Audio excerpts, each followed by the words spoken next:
Hello friends, welcome to study with Gyan Prakash. देखिए friends, 17 जुलाई को यानी कि आज UP triple S C supply inspector की परीक्षा हुई है और इस परीक्षा में कुल मिला के 100 प्रश्न पूछे गए थे।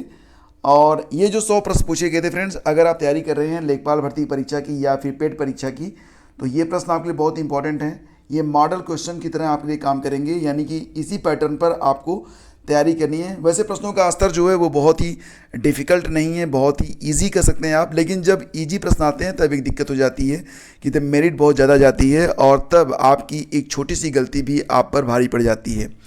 फिलहाल यहाँ पर देखिए कि कितने प्रश्नों को पूछा गया था और कैसे प्रश्नों को पूछा गया था, और प्रश्नों का स्तर आप समझिए और देखिए कि आपकी जो तैयारी है उसका लेवल क्या है, कहाँ कहाँ पर आप कमज़ोर पड़ रहे हैं, जहाँ पर अभी आपको फोकस करने की आवश्यकता है। पहला क्वेश्चन है, 1875 के अलीगढ़ आंदोलन से किसका नाम जुड़ा है?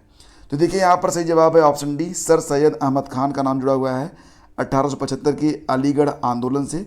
इसके बाद देखिए अगला क्वेश्चन है कि कनिष्क के शासनकाल के दौरान कौन सी बौद्ध संगीत आयोजित की गई थी? देखिए बौद्ध संगीत के बारे में आप लोग बिल्कुल रट लीजिए, क्योंकि इससे एक क्वेश्चन जरूर बनता है। तो यहाँ पर जो आंसर है वो है ऑप्शन सी, यानी कि चौथी बौद्ध संगीत हुई थी कनिष्क के शासनकाल के दौरान। किस राजा के प्रशासन में अष्टप्रधान मंत्री परिषद पाई गई थी? तो यहाँ पर इसका आंसर हो जाएगा ऑप्शन सी। ये जो क्वेश्चन पेपर है मुझे सोशल मीडिया से मिला है, तो यहाँ पर जिन्होंने भी शेयर किया है उनका यहाँ पर लोगो सोगो सब लगा हुआ है, कोई बात नहीं। फिर आगे बढ़ते हैं।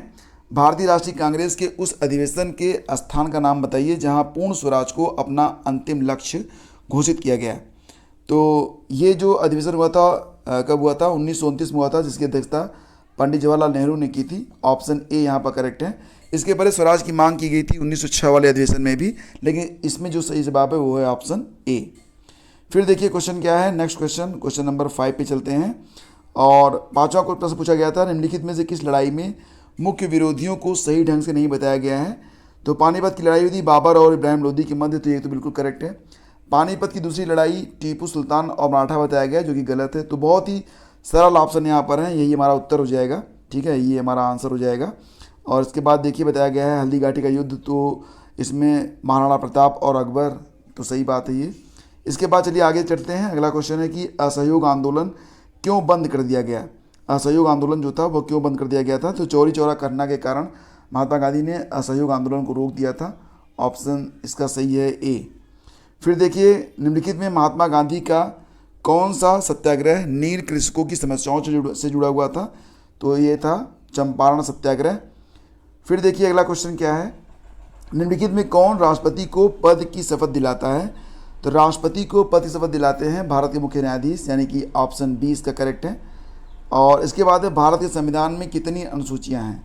तो भारत के संविधान में अनुसूचियों की जो संख्या है वो 12 है। ऑप्शन डी इसका करेक्ट था।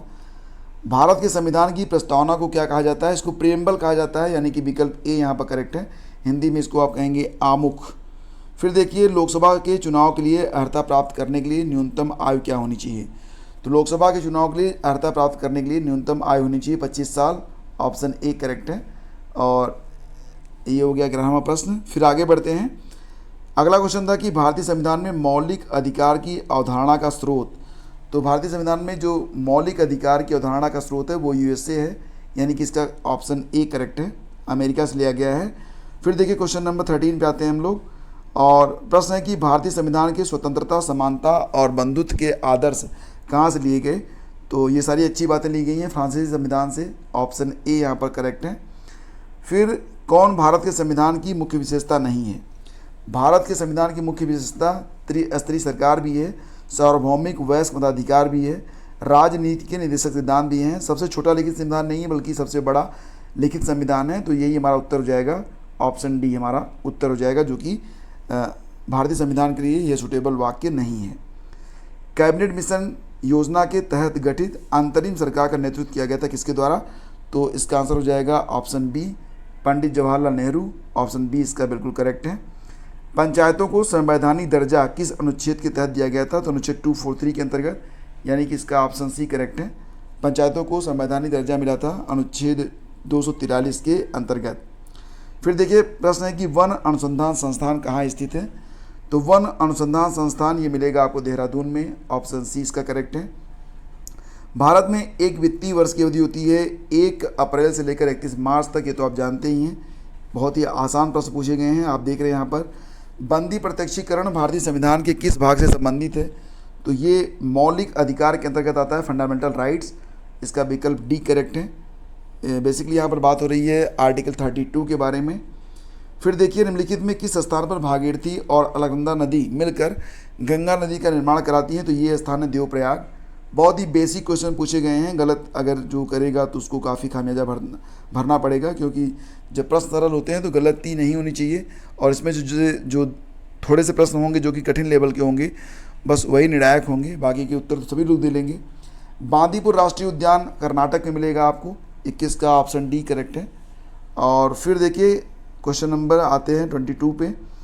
प्रश्न पूछा गया है यहाँ पर, 22वां क्वेश्चन है कि कौन वायु प्रदूषक नहीं है? कणकीय पदार्थ, ऑक्सीजन, सल्फर डाइऑक्साइड और नाइट्रोजन डाइऑक्साइड। कौन वायु प्रदूषक नहीं है? सॉरी, प्रश्न है कि निम्नलिखित में कौन वायु प्रदूषक नहीं है?